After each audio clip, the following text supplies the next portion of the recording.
Hey everyone, super excited to chat about the next generation of communication networks, in particular private 5G, a really hot topic globally. Vikram, how are you? I'm good. How are you doing, Kevin?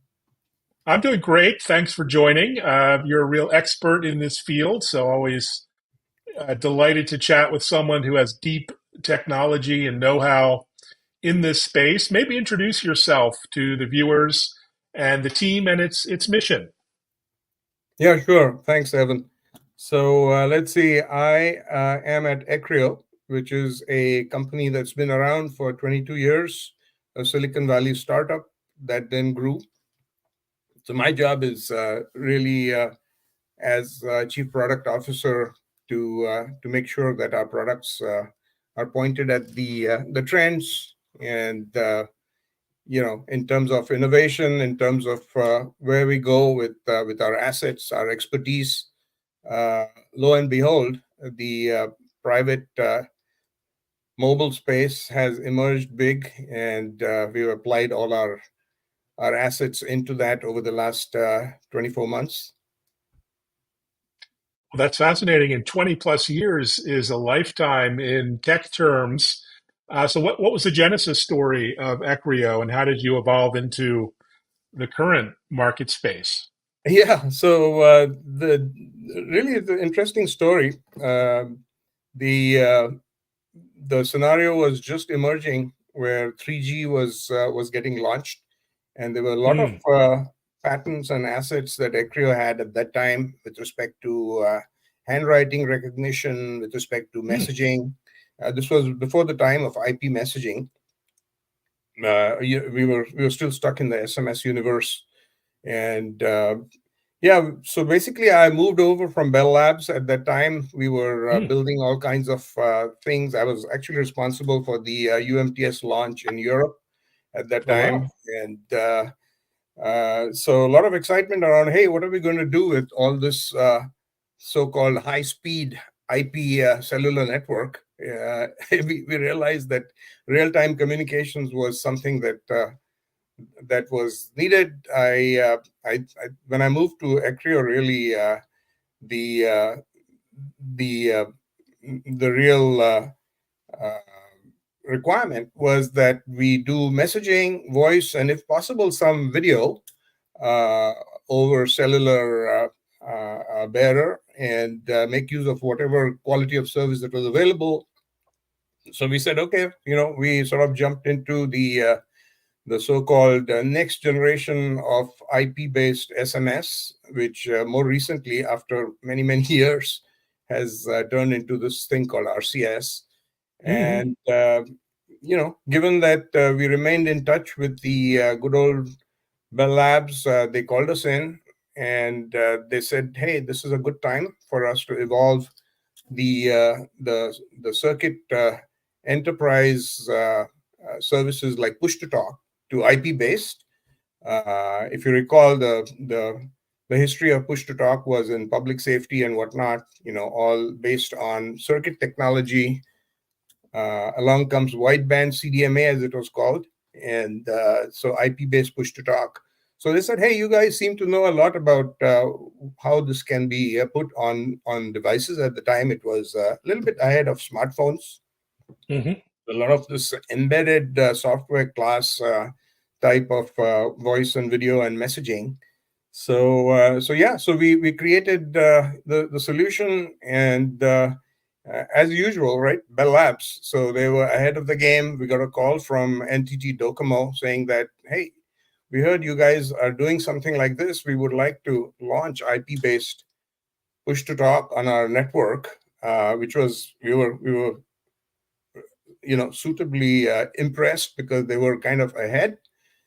We had the standardized stacks for what was later on called IMS. So the Hmm. IMS based push to talk was the first service we launched ahead of anything that's done on US networks. So that was kind of an interesting scenario because this was before Android and before iPhone and whatnot, and the ecosystem of these devices, whether it was Linux or Symbian, you remember all those things. they required it was almost an art form to fit something of high performance like a live voice value added service like push to talk onto those devices.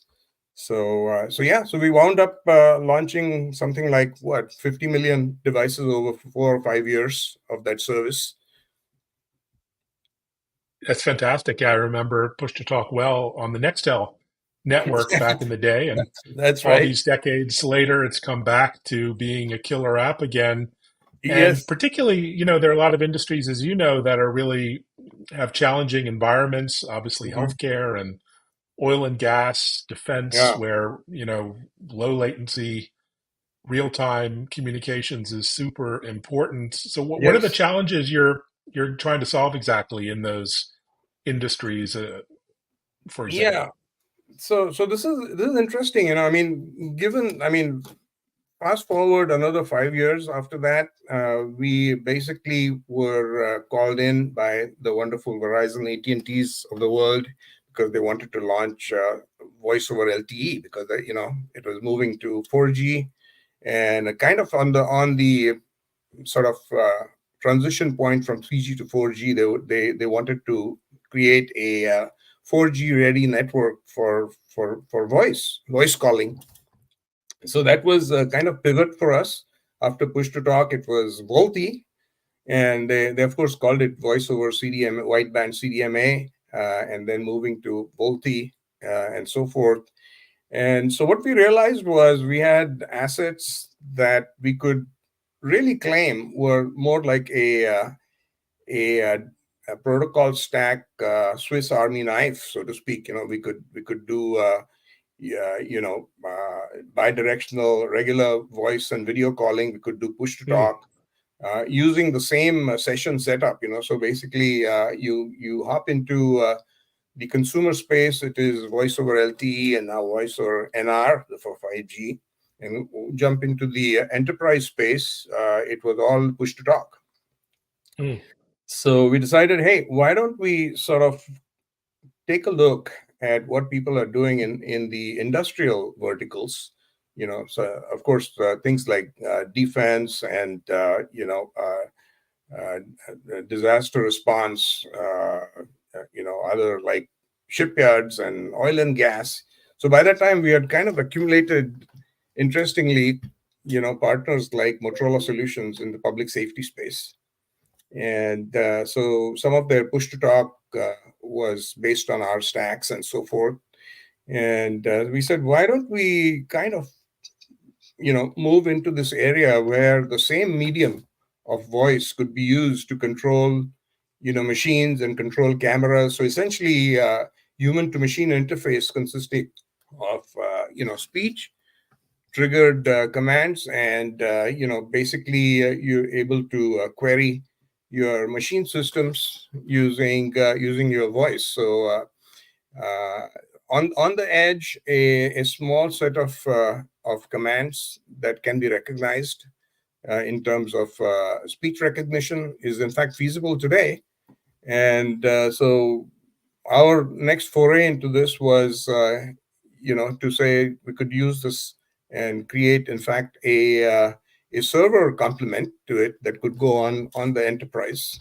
So we have an end-to-end solution. We kind of Hmm. are able to say, using the solution that we have, including the expertise on the device side, we could have a private network of maybe 10,000 people served with an order of magnitude less cost. And it could be a network on an island. It could be a sort of hosted environment working with hyperscalers like AWS. So this is what we demonstrated at the most recent MWC in Barcelona. The same solution that we had in premises for the defense vertical, operating in the AWS region and serving a shipyard. Wow, what a fantastic use case. It's amazing to me how many critical industries and even first responders, Yeah, police, firefighters are using antiquated technologies, yeah, walkie-talkies at scale Yeah. And so you've taken a software approach, right? So you don't make the endpoints, but it's the server, the client, the running in the cloud. Tell us about your solution and how you sort of go to market. Yeah, so basically, it turns out that there are two avenues for us. One of the avenues, it seems, is just perfect for the defense vertical, where we partner with mission critical hardware OEMs that you can think of as commercial off the shelf, but purpose built for the defense and Mm, sort of emergency response and disaster response verticals. So we have a set of hardware partners. So our solution would be kind of pre-integrated with those platforms, and it could be something that the industry calls man pack, which is basically a backpack-sized core network running our communication software in it, and the devices that have SIM cards that register into that radio of the man pack. It could be a unit, maybe 1 cubic foot size, that could be deployed on a vehicle, or driven to a sort of theater of action or whatever, and planted there for a period of months. Or it so this is also an interesting scenario for the construction. All the sort of infrastructure work that's going on U.S. soil. mm, We are leveraging the fact that CBRS is a unlicensed spectrum that's available, mm, and most of these are 3-year-old sort of engagements at a site. Think of it as a 3-year-old rock concert that's happening. People set it up, and they want their 100 or 300 workers to be able to communicate with each other. They get information from cameras, whether it's security or otherwise. And essentially, it's a 3-year engagement. Once that construction is done, the construction company moves its operations to the next project, and we move along with them. yeah, it's an amazing example there. You also talk a lot about resilience and cybersecurity and reliability in communication networks. I know I've seen in Ukraine, for example, how Yeah, insecure their communication yeah, networks are.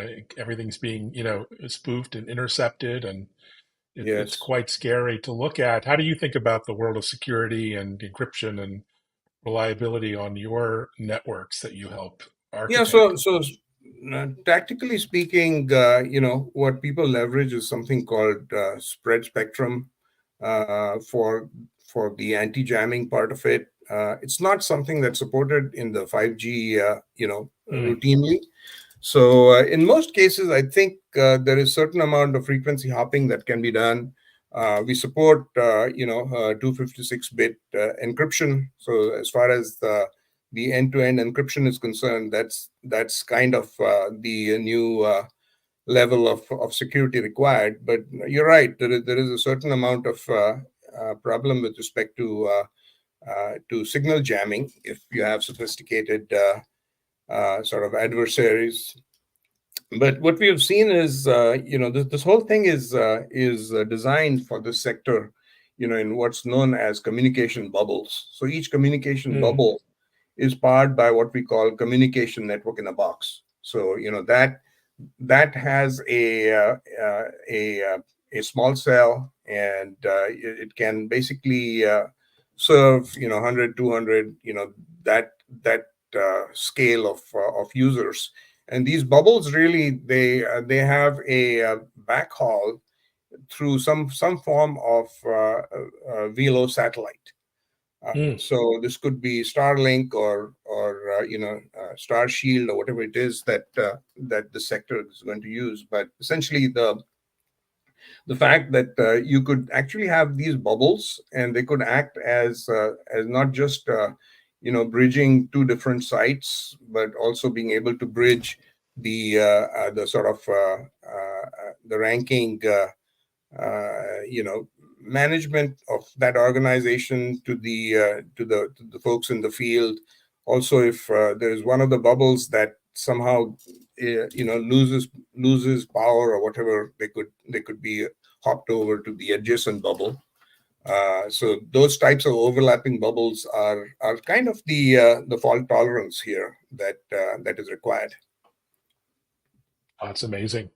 And the beauty of 5G, of course, it's the global standard, and depending on the country, there's Yeah, spectrum available and supported by the regulators like here in the US. So you must see a lot exactly. of opportunity globally from Dubai to Hong Kong and everywhere in between. Maybe you could talk Yes. about where you're deploying your networks these days. Yeah. So basically, I think what we were showing off in Barcelona this year was a solution that would be for for a large shipping company, shipping shipyard company that would be deploying and managing multiple shipyards with the same communication equipment. And there, the theme was that if the ship shows up in the port, it almost like has a membership in that shipyard and is able to Mm. immediately avail of the services there.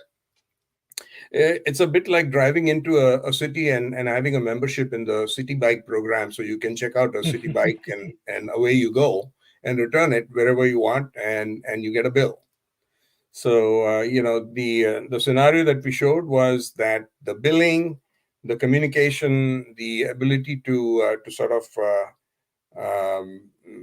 activate a set of security cameras to be able to have communication with the personnel at the shipyard, and those things are kind of all part of the membership. The devices are register into the private cellular network, and the cameras are available to essentially rent out access to the cameras that Wow. where the ship arrives, and you could be enabling object recognition there. You could be saying, my workers need to have their hard hats on and vests on and so forth, and alerts could be sent to whoever is in the temporary control room, saying that, hey, these guys are not following the safety requirements. And there could be other alerts having to do with intrusion and safety while the ship is in the dock. And at the end of its stay, it basically gets a bill and says goodbye. Oh, what a great use case. That's fascinating. So, shifting gears to the DoD side, many of the agencies have been really aggressive about private 5G and Yeah. deploying networks on ships and in battle spaces and various trials. I'm not sure what you could talk about publicly, but can you talk about some of what you're doing there, what your partners are doing with early deployments? Yeah. So the scenario is that of course, you have the CBRS spectrum here in the US. There are some recent announcements of the 3 gigahertz in shared Mm, spectrum manner that could be used. So it could be LTE, it could be 5G. So we are agnostic to the actual mm. generation of the radio. I mean, people are getting to the point where they say it's all G, which means LTE or 5G. And in some cases, it's really dependent upon what devices are available. And you're talking about really ruggedized devices, tablets, Mm. smartphones that could be uh, uh, you know that have been available for a while, not something that is bleeding edge. And yeah, so the announcement that we have with the defense contractor called ADTL, basically involves as I mentioned, the so-called communication network in a box that could be deployed as a single bubble or multiple bubbles using a backhaul.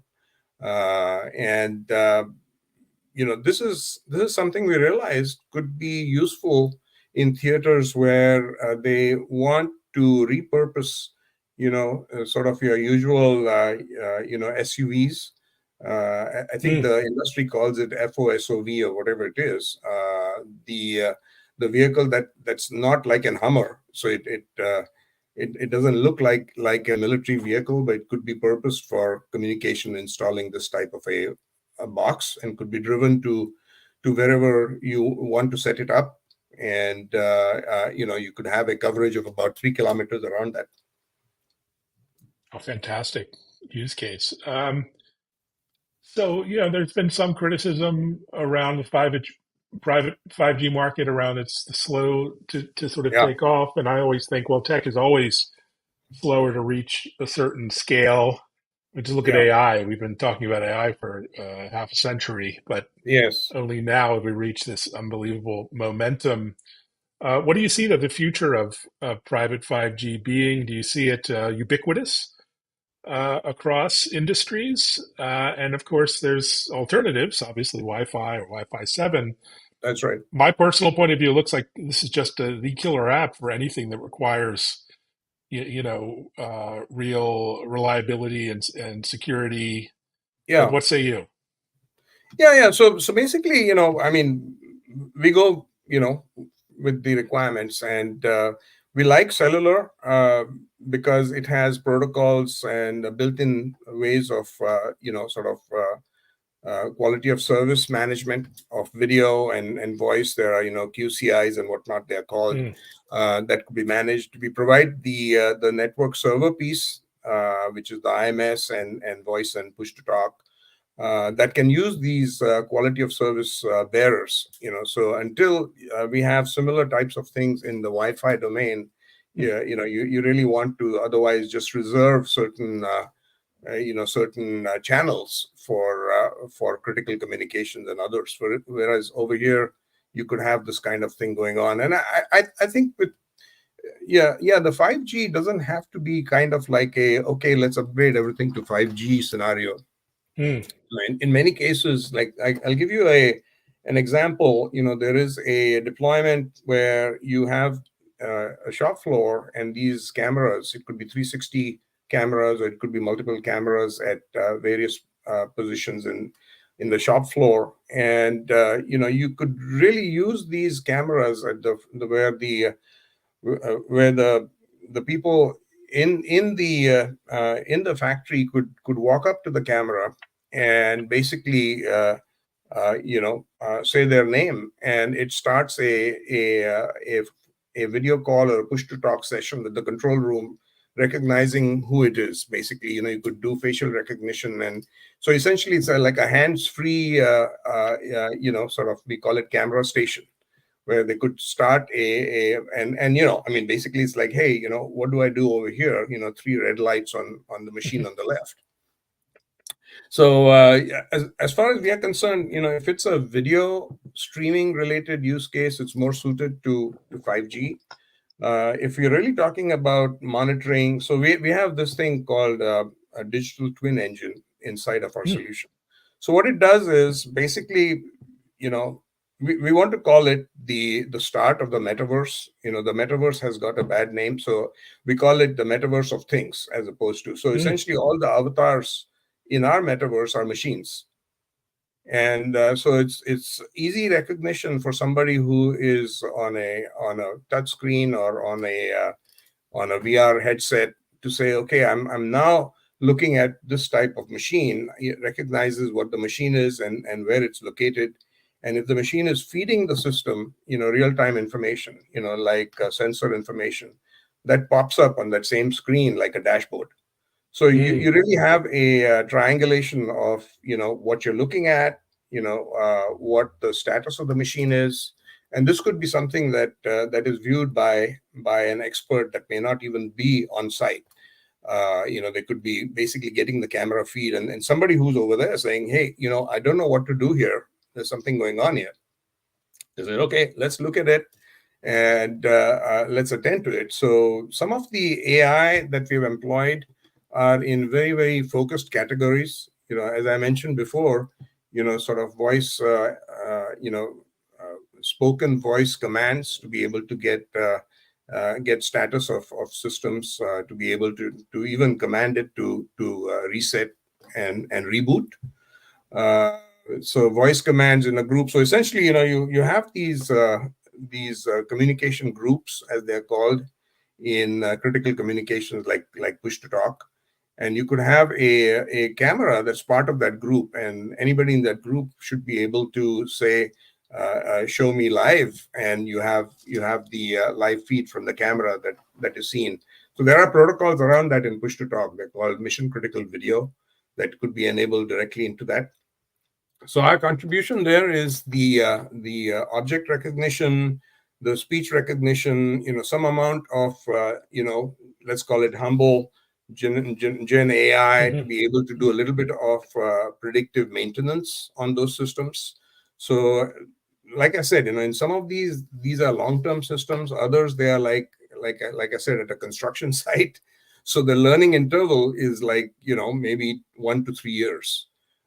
So you could really learn from other projects the same company has, and pre-populate the Gen AI in the system with what happens at other places, saying that, hey, around this time we encountered such and such thing at site number 3, and we are now at site number 8. So maybe time to check a few things. Fantastic example. Yeah, I had a guest on from Icomera, a train equipment manufacturer for communications, and they actually using the cameras Yeah, and for monitoring the lines as they that's pass right. through different stations, and using AI to keep an eye on the reliability and availability of those lines, and all kinds of other use cases on trained passengers, for passengers as well as for uh, passenger safety. So yeah, amazing opportunities. Well, thanks so much for joining. What are you looking forward to over the next few weeks? Any travel events or otherwise worth calling out? Well, yeah. So there's lots of stuff going on. Like I said, we have partners Mhm. that are in this domain of critical communications for private networks. So there's a critical communications world where there Oh are wow. some very interesting things going on. I think that whole domain of mission critical communications applied into sort of the public sector and the private sector, because of the private mobile networks, is a theme. And I mean, everybody wants to hop onto the bandwagon that our communications are critical. Whose communications are not critical in an enterprise? I would say it's like critical at the level of it being a life threat versus a level of being a few $1 million lost to the company. Yeah, I mean, retail, all kinds of industries could use Yeah. your technology. Well, thanks so much for joining. Really, a tremendous insights, and I appreciate your time, and good luck at Critical Communications World. Okay, Evan. So thanks a lot for having us. Thanks, everyone. Thanks for watching, everyone, and reach out Okay, to Equio and any questions you might have. Take care. have a nice week. Bye bye. Bye. Bye bye.